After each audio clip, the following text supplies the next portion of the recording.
Restons dans la localité de Kakandé avec le président de l'Union des forces républicaines qui invite les habitants de Koba à s'acquitter d'un devoir, c'est-à-dire se faire recenser et voter. Tel est le message principal véhiculé lors de son déplacement dans cette localité située à 150 km de Conakry. Un déplacement qui est à la faveur aussi de la finale d'un tournoi qui porte son nom, organisé par les jeunes de la localité. Djibrilba commente les images d'Ibrahima Sori Kamara. Sidia Touré en déplacement à Koba, sous-préfecture de Bofa. Ici, le président de l'UFR est venu présider ce lundi 14 janvier la clôture d'un tournoi qui a débuté depuis le 29 décembre. Accueilli par toutes les composantes sociales de la localité qui ont saisi l'occasion pour lui exprimer leurs préoccupations. Des difficultés qui touchent fortement la jeunesse et les femmes. Le manque de financement pour les agriculteurs, la vétusté et le manque d'entretien des ouvrages de franchissement au niveau de la plaine aménagée de Koba, qui occasionnent chaque année des dégâts au niveau des cultures. Le chômage des jeunes.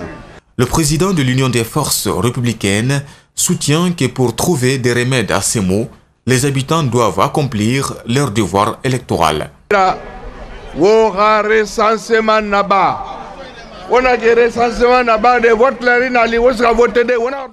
Recensez-vous et allez voter pendant le scrutin.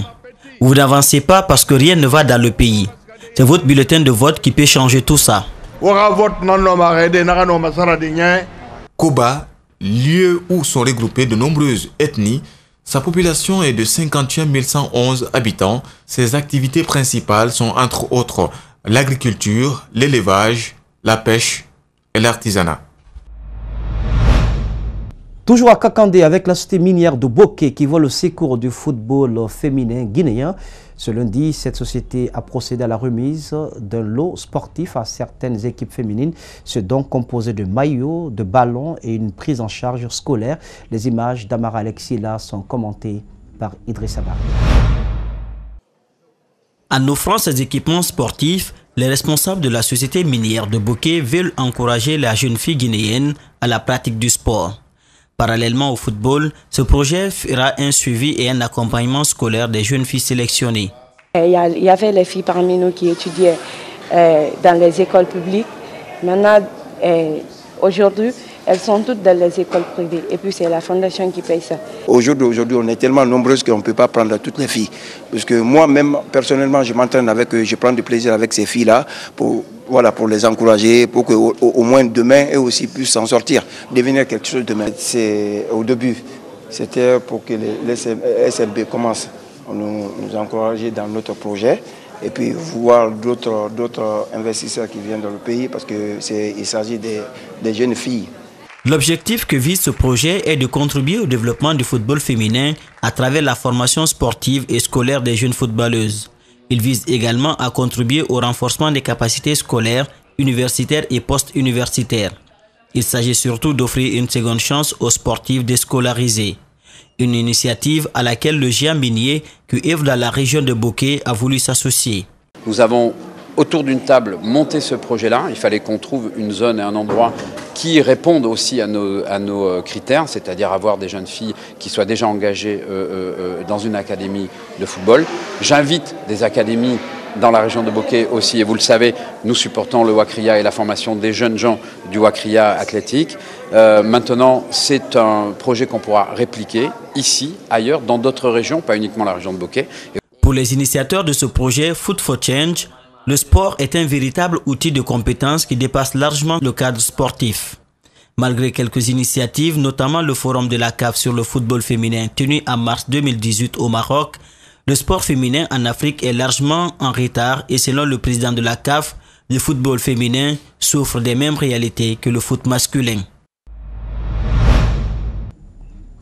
Restons avec le Curon, toujours avec les sociétés minières, cette fois-ci pour parler de la deuxième édition du tournoi consortium SMB UMS WAP qui a pris fin samedi à Bokeh. Pendant 30 jours, plus de 750 jeunes ont bénéficié de l'appui de la société minière de Bokeh en équipement sportif, une manière de tisser une bonne relation de cohabitation entre cette entreprise et la jeunesse de Bokeh. La finale a opposé la formation de Casa Sport à son homologue de l'Espoir du Camp. Score final, 1-0 au profit de l'Espoir Camp du quartier Baralandé. Abdoulaye Keita, Salifou Lifo-Sissé.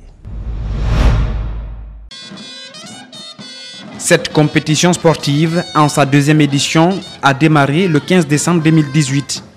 Elle a regroupé 16 clubs informels de la commune urbaine et 2 du consortium SMB UMS WAP. Elle vise à renforcer la bonne cohabitation entre les communautés impactées et la société minière de Bokeh. Après 31 rencontres disputées, la finale a opposé l'Espoir du Camp du quartier Baralandé à son homologue de Casa Sport de Gorée. Les organisateurs de cet événement sportif ont magnifié la volonté du consortium. Désormais, l'espoir est permis. Cet espoir que nous voyons promoteur et porteur de bonheur sportif dans le Kakandé aux multiples facettes sportives. Que tous ceux qui, par leur prière, leur mobilisation et leur contribution, nous ont permis d'atteindre nos objectifs jusqu'à la finale de ce tournoi de football, consortium SMB WAP.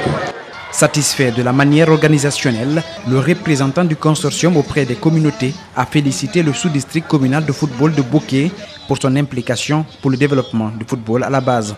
Au nom du président du consortium, l'honneur me revient de féliciter, encourager et remercier toutes les équipes participatives au district de football, le PDG, les encadreurs, organisateurs du présent tournoi et surtout M.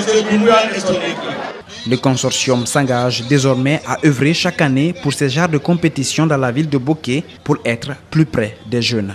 Cette soirée, c'est une soirée mémorable, car aujourd'hui, nous voyons une jeunesse unie, solidaire. Le football, c'est le moyen le plus efficace pour la cohésion sociale, notamment dans le rang de la jeunesse. Nous sommes à la 2e édition et nous espérons organiser la 3e édition avec d'autres surprises, car ce sera maintenant une tradition dans la collaboration entre le consortium et la jeunesse de Bokeh. À l'issue des 90 minutes de temps réglementaire, le Casa Sport s'est incliné devant l'Espoir du Camp sur le score de 1-0. Franchement, c'est la joie. Les mots me manquent vraiment de remercier vraiment cette conception. Vraiment, nous sommes très contents. Nous sommes très heureux cet après-midi d'avoir remporté notre premier trophée. Ça fait des années que l'équipe n'a pas remporté le trophée. Et c'est la première fois. Et nous honorons toutes les équipes qui se trouvent vers Baralandé. Franchement, c'est une fierté pour nous et c'est la joie. La 3e édition du tournoi du consortium SMB UMS WAP est attendue en décembre 2019.